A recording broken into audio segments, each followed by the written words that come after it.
when the Spirit is coming upon us, it is എല്ലാം മാറ്റിമറിക്കുന്നതായ ഒരു കാര്യമാണ് നമ്മളവിടെ കാണുന്നതായ.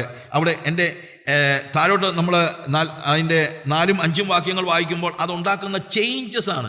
അവർ പുല്ലിൻ്റെ ഇടയിൽ നീർത്തോടുകൾക്കരികെയുള്ള അലരികൾ പോലും മുളച്ചു വരും. ഞാൻ യഹോവയ്ക്കുള്ളവൻ എന്ന് ഒരുത്തൻ പറയും, മറ്റൊരുത്തൻ തനിക്ക് യാക്കോബിൻ്റെ പേരെടുക്കും, വേറൊരുത്തൻ തൻ്റെ കൈമേൽ യഹോവയ്ക്കുള്ളവൻ എന്ന് എഴുതി ഇസ്രായേൽ എന്ന് മറുപേരെടുക്കും. ആത്മാവ് വന്നു കഴിയുമ്പോഴത്തേക്ക് ഉണ്ടാകുന്ന ചേഞ്ചസ് എന്താണ്? 32-ാം അധ്യായത്തിൽ നമ്മൾ കണ്ടു, നീതിയും സമാധാനവും വിശ്രമവും ഒക്കെയാണ്. അല്ലാതെ ആത്മാവ് വരുമ്പോഴത്തേക്ക് മരുഭൂമി ഉദ്യാനമായി തീരുന്നു പറയുന്നത് it is not just physical ആയിട്ടുള്ള കാര്യം മാത്രമല്ല. നമ്മളെപ്പോഴും പ്രാധാന്യം കൊടുത്ത് പറയുന്നതെല്ലാം നമുക്ക് ഇന്ദ്രിയ ഗോചരമായ കാര്യങ്ങളാണ്.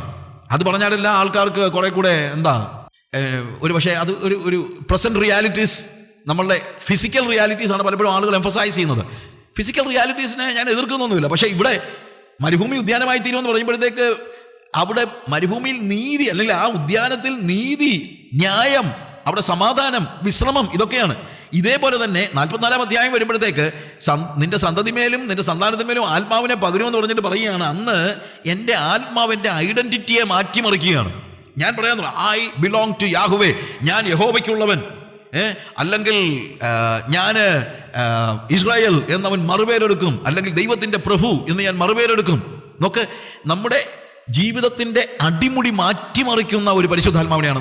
നമ്മൾ റോമാലേഖനം 8-ാം അധ്യായത്തിൻ്റെ 16-ാം വാക്യം വായിക്കുമ്പോൾ അവിടെ പോൾ പറയുകയാണ്, നാം ദൈവത്തിൻ്റെ മക്കളെന്ന് ആത്മാവ് താനും നമ്മുടെ ആത്മാവോട് സാക്ഷ്യം പറയുന്നു. ഇതാണ് പരിശുദ്ധാത്മാവിൻ്റെ പ്രവൃത്തിയിലെ ഒരു പ്രധാനപ്പെട്ട കാര്യം. എന്ത്? എൻ്റെ ഉള്ളിൽ ദൈവത്തിൻ്റെ ആത്മാവ് എൻ്റെ ആത്മാവിനോട് നിരന്തരം മന്ത്രിച്ചുകൊണ്ടിരിക്കുകയാണ്, യു ആർ മൈ സൺ. ആ മന്ത്രണം കേൾക്കുന്നതാണ് അതാണ് നമ്മൾ സ്പിരിറ്റിൽ ഹോളി സ്പിരിറ്റ് എന്ന് പറയുന്നത് ഒരു ആത്മയാഥാർത്ഥ്യമാണ്. അതുകൊണ്ട് ഈ ആത്മയാഥാർത്ഥ്യം എൻ്റെ ആത്മാവിൽ ഞാൻ തിരിച്ചറിയുമ്പോൾ എനിക്ക് റാഡിക്കലായിട്ടുള്ളൊരു വ്യത്യാസം ഉണ്ടാവുകയാണ്. I am no more like the old Adamic person. ഞാൻ പഴയ ആദാമ്യ പ്രകൃതിയിലുള്ള ഒരു മനുഷ്യനല്ല. ആദാമ്യ പ്രകൃതിയിൽ എനിക്ക് ദൈവത്തിൻ്റെ ശബ്ദം ആത്മാവിൽ കേൾക്കാനൊന്നും കഴിഞ്ഞില്ല. ആദാമ്യ പ്രകൃതിയിലും എനിക്ക് വേദോത്സവം വായിക്കാൻ പറ്റും. ആദാമ്യ പ്രകൃതിയിലും എനിക്ക് യേശുവിനെ കുറിച്ച് ചില കാര്യങ്ങളൊക്കെ മനസ്സിലാക്കാൻ പറ്റും. യേശു ലോകത്തിൻ്റെ രക്ഷകനെന്ന് എനിക്ക് പറയാൻ പറ്റും. ഇതൊക്കെ പറ്റും. പക്ഷെ when you receive the holy spirit, something deep going within, നിന്റെ ഇന്നർ ബീയിങ്ങിൽ കർത്താവുമായിട്ടുള്ള കമ്മ്യൂണിക്കേഷൻ സ്വാഭാവികമായി ഉണ്ടാവുകയാണ്. പക്ഷെ പരിശുദ്ധാത്മശാനം പ്രാപിച്ചെന്ന് പറയുന്ന പല ആളുകൾക്കും, ഇതുപോലെ പല ആളുകൾക്കല്ല മിക്ക ആളുകൾക്കും, ദൈവത്തിൻ്റെ ആത്മാവും നമ്മുടെ ആത്മാവും തമ്മിൽ ആത്മാവിലുള്ള കമ്മ്യൂണിക്കേഷൻ നടക്കുന്നില്ല. അന്യഭാഷയൊക്കെ പറയുന്നുണ്ടായിരിക്കും, പക്ഷേ ആത്മാവിൽ എപ്പോഴും ഒരു കുതിപ്പ്, I belong to God, I am a child of God. ദൈവത്തിൻ്റെ ആത്മാവ് എപ്പോഴും എന്നോട് പറഞ്ഞിരിക്കുകയാണ്, യു ആർ മൈ സൺ. ഞാൻ ആ പുത്രത്വത്തിൻ്റെ ആ സ്വാതന്ത്ര്യം അനുഭവിക്കാൻ കഴിയുന്നില്ല. കർത്താവുമായിട്ടുള്ള ആ റിലേഷൻ നമുക്ക് സൂക്ഷിക്കാൻ കഴിയുന്നില്ല. നമ്മളൊരു പക്ഷേ വളരെ കഷ്ടപ്പെട്ട് വലിയ പ്രശ്നങ്ങൾ ഉണ്ടാക്കാതൊക്കെ ജീവിക്കുന്നുണ്ടായിരിക്കാം. അങ്ങനൊരു ജീവിതമല്ല ക്രിസ്തീയ ജീവിതം. അങ്ങനൊരു ജീവിതമല്ല ആത്മാവിലെ ജീവിതം. ആത്മാവിലെ ജീവിതം ദൈവത്തിൻ്റെ ആത്മാവും എൻ്റെ ആത്മാവും തമ്മിലുള്ള നിരന്തര സമ്പർക്കത്തിലൂടെ ദൈവാത്മാവിനെ പ്രതിഫലിപ്പിക്കുന്നതാണ്. I receive it, I know it. അത് ഞാൻ റിസീവ് ചെയ്യുന്നത് എവിഡൻ്റ് ആണ്. എനിക്ക് ആത്മാവിൽ ഞാൻ തിരിച്ചറിയുന്നുണ്ട്. അത് പ്രകാശിപ്പിക്കപ്പെടുന്നത് അതിൻ്റെ അടുത്ത തലമാണ്. പക്ഷെ ഞാൻ ആദ്യം എന്ത് ചെയ്യാണ്? റിസീവിങ് എന്ന് പറയുമ്പോഴത്തേക്ക് ആ റിസീവിങ് തന്നെ ഞാനത് അറിയുന്നുണ്ട്. ഞാൻ തൊട്ടിലിൽ കിടക്കുന്ന ഒരു കൊച്ച് അതിൻ്റെ അപ്പൻ ആരാന്ന് പോലും അതിന് യുക്തിപരമായി അറിയത്തില്ല. ഇറ്റ് ഡസൻ എന്ന് പറഞ്ഞതുപോലെ, അല്ലെങ്കിൽ പറഞ്ഞാൽ തന്നെ ആ റിലേഷൻ ഉണ്ടാകുന്നത് എന്താണ്? ഗ്രാജുവലായിട്ട് കമ്മ്യൂണിക്കേഷനിലൂടെയാണ് ഒരു പിതാവും മകനും തമ്മിലുള്ള ബന്ധം തന്നെ സ്ട്രോങ് ആകുന്നത്. ഒരു പിതാവും മകനും തമ്മിലുള്ള ബന്ധം എങ്ങനെയാണ് സ്ട്രോങ് ആകുന്നത്? വീട്ടുവേലക്കാരി പറഞ്ഞല്ല, പിള്ളേരെ വളർത്തുന്നപ്പോൾ വീട്ടുവേലക്കാരാണല്ലോ. വീട്ടുവേലക്കാരി നിന്റെ അപ്പനാരാന്ന് അറിയാമോ കൊച്ചേ എന്ന് ചോദിച്ച് പറഞ്ഞ് എത്രയാ ബന്ധം ഉണ്ടാകുന്നത്? ബന്ധം ഉണ്ടാകണമെങ്കിൽ അപ്പനും മകനും തമ്മിൽ എന്തുണ്ടാകണം? കമ്മ്യൂണിക്കേഷൻ ഉണ്ടാകണം. ആ കമ്മ്യൂണിക്കേഷൻ എങ്ങനെയാണ് സാധ്യമായി തീരുന്നത്? It is only in the spirit, because God is spirit. അത് സാധ്യമാക്കാനാണ് ദൈവം തന്റെ പരിശുദ്ധാത്മാവിനെ നമ്മുടെ ഉള്ളിലാക്കിയിരിക്കുന്നത്. പക്ഷേ ഈ കമ്മ്യൂണിക്കേഷൻ നമുക്ക് നടക്കുന്നുണ്ടോ എന്നുള്ളതാണ് അതിനകത്തെ പ്രധാനപ്പെട്ട ചോദ്യം. യെരമ്യാവിൻ്റെ പ്രവചനം 31-ാം അധ്യായത്തിൻ്റെ 33-ാം വാക്യം വായിക്കുമ്പോൾ, ജെറമ്യ ചാപ്റ്റർ 31 31-ാം അധ്യായം അതിൻ്റെ 33-ാമത്തെ വാക്യത്തിൽ ഞാൻ പെട്ടെന്ന് ഫാസ്റ്റായിട്ട് കുറച്ച് കാര്യങ്ങൾ പെട്ടെന്ന് പറഞ്ഞു പോവുകയാണ്. വേഴ്സ് 33 വി റീഡ്, അവിടെ കർത്താവ് പറയാണ്, എന്നാൽ ഈ കാലം കഴിഞ്ഞ ശേഷം, നോക്ക്, ഈ കാലം കഴിഞ്ഞ ശേഷം എന്ന് പറയുമ്പോൾ തന്നെ ഉണ്ടല്ലോ ഒരു റാഡിക്കലായിട്ടുള്ള ഒരു ചേഞ്ചാണ് പറയുന്നത്. ഇതുവരെയുള്ള കാലങ്ങൾക്ക് ശേഷം ഓൾഡ് ടെസ്റ്റമെന്റിൽ, പഴയ നിയമത്തിൽ അവിടെ മുകളിൽ എഴുതിയിരിക്കുന്നത്, ഞാൻ അവൾക്ക് ഭർത്താവായിരുന്നിട്ടും അവർ എൻ്റെ നിയമം ലംഘിച്ചു കളഞ്ഞു. പഴയ നിയമത്തിൽ എന്താ ഇല്ലാതിരുന്നത്? പഴയ നിയമത്തിൽ നിയമം ഉണ്ടായിരുന്നു.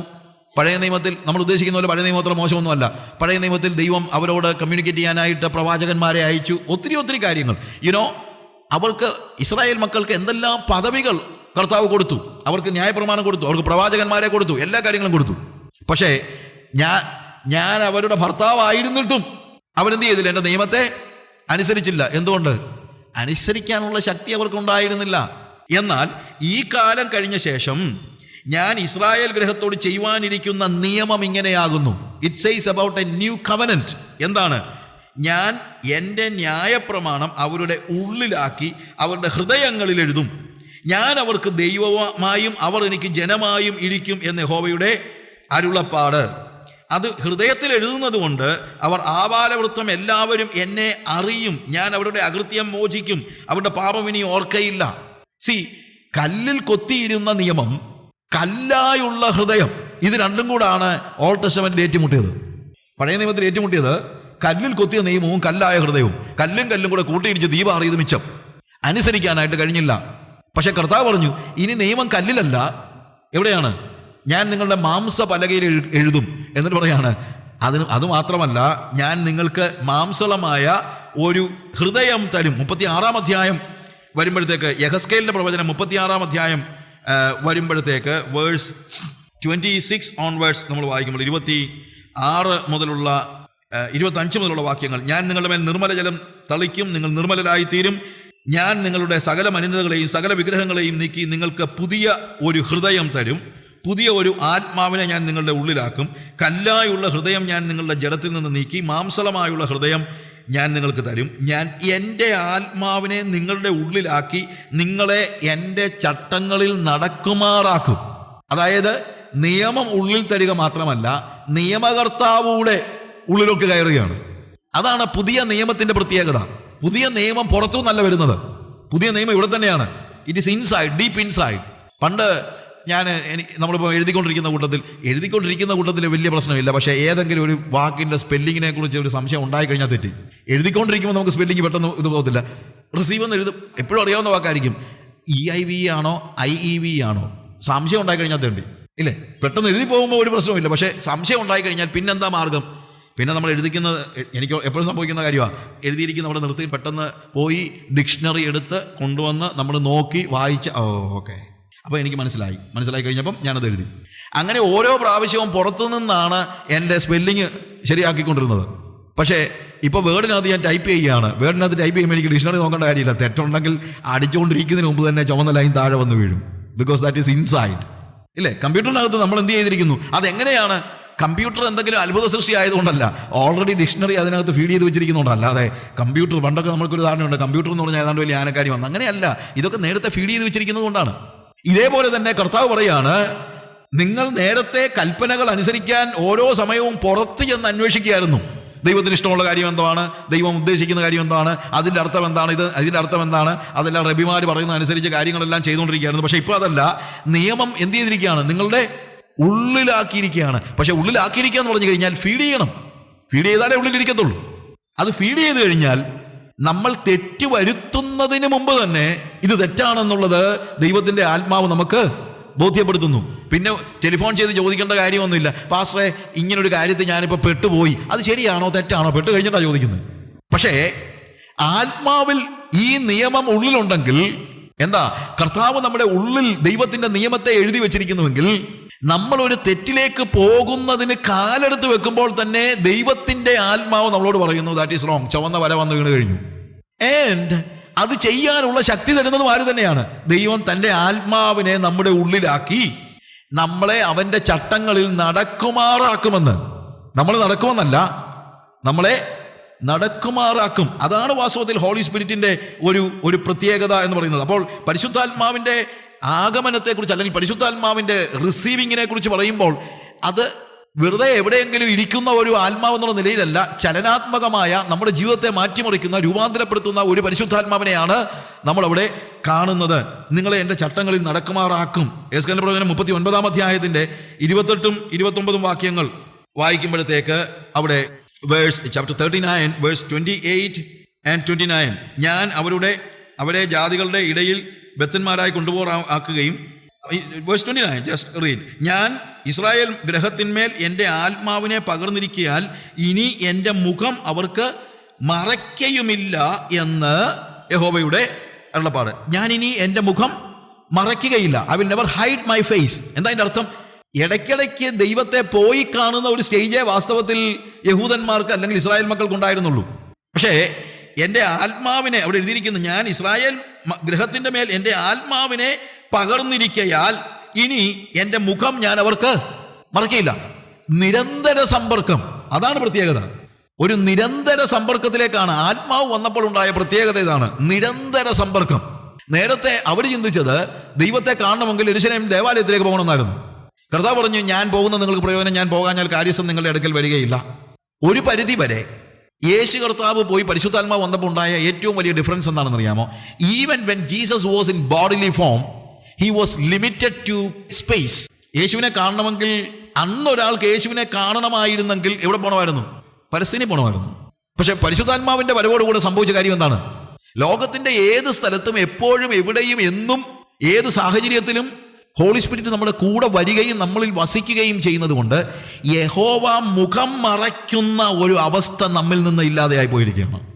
ആത്മാവിന്റെ നിരന്തര സമ്പർക്കത്തിലേക്ക് ദൈവത്തിന്റെ പരിശുദ്ധാത്മാവിനെ പ്രാപിക്കുമ്പോൾ നമുക്കുണ്ടാകുന്ന ഏറ്റവും വലിയ പ്രത്യേകത ഇതാണ്. ദൈവത്തിന്റെ പരിശുദ്ധാത്മാവ് നമ്മിൽ നിരന്തരം വസിക്കുകയാണെങ്കിൽ നമുക്ക് എന്തെങ്കിലും ഒരു പ്രതിസന്ധി ഉണ്ടാകുമ്പോൾ ഓടിപ്പോയി ഏത് പ്രവാചകനെ വിളിക്കേണ്ടതെന്ന് ചോദിക്കത്തൊന്നുമില്ല.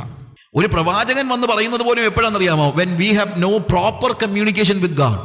ശരിക്കും എല്ലാവരും, സഭയിലുള്ള മുഴുവൻ ആളുകളും പരിശുദ്ധാത്മാവിൽ നിറഞ്ഞ ആത്മാവുമായിട്ട് നല്ല കമ്മ്യൂണിക്കേഷൻ ഉണ്ടെങ്കിൽ പ്രവാചകന്മാരുടെ പണി പോകും. നമ്മൾ പറയുന്നത്, എനിക്ക് അത്ര നേരം ഇരിക്കാൻ ഉള്ള സമയമില്ല ബ്രദറെ, ഞാൻ ചില പൈസ വേണമെങ്കിൽ പ്രവാചകൻ കൊടുത്തേക്കാം, എനിക്ക് പകരം പ്രവാചകൻ ഇരുന്ന് എൻ്റെ കൊച്ചിനെ കെട്ടിക്കുന്നതാണെങ്കിലും ജോലി കിട്ടുന്നതാണെങ്കിലും അതിൻ്റെ കാര്യത്തെക്കുറിച്ച് പ്രവാചകൻ ഒന്ന് പറയട്ടെ. പ്രവാചകൻ എന്നെ കൂലിത്തൊഴിലാളിയാണോ ദൈവസ്ഥലത്ത് നിനക്ക് വേണ്ടി പോയി ഇരിക്കാനായിട്ട്? അങ്ങനെ കൂലിത്തൊഴിലാളികൾ ഒത്തിരി കാണുമായിരിക്കും. പക്ഷെ പ്രവാചകനെ ദൈവം ഉദ്ദേശിക്കുന്നത് അതിനു വേണ്ടിയല്ല. നിങ്ങൾക്ക് സമയമില്ലാത്തതിന് നിങ്ങൾക്ക് വേണ്ടി ദൈവസന്നിധി പോയി ഇരിക്കാനായിട്ടല്ല പ്രവാചകനെ ആക്കിയിരിക്കുന്നത്. നിങ്ങൾ വഴിതെറ്റി പോകുമ്പോൾ നിങ്ങളെ നേരെയാക്കാനാണ് പരിശുദ്ധാത്മാവ് പ്രവാചകന്മാരെ അഭിഷേകം ചെയ്തിരിക്കുന്നത്. അതായത് നിങ്ങൾക്ക് എപ്പോൾ പരിശുദ്ധാത്മാവ് ദൈവവുമായിട്ട് പ്രോപ്പർ കമ്മ്യൂണിക്കേഷൻ ഇല്ലയോ, അപ്പോൾ നിങ്ങളെ ശരിയായ പാതയിലേക്ക് നയിക്കാൻ. അതുകൊണ്ട് ആവശ്യമായിരിക്കുന്നത് നിങ്ങൾ ദൈവവുമായിട്ട് പ്രോപ്പർ കമ്മ്യൂണിക്കേഷൻ ഉണ്ടാക്കുകയാണ്. അല്ലാതെ ആവശ്യം വരുമ്പോൾ പ്രവാചകനെ വിളിച്ചോളാമെന്ന് പറയുന്നതല്ല. ആവശ്യം വരുമ്പോൾ പ്രവാചകനെ വിളിക്കേണ്ട കാര്യമൊന്നുമില്ല, പ്രവാചകനെ ദൈവം അയച്ചോളും.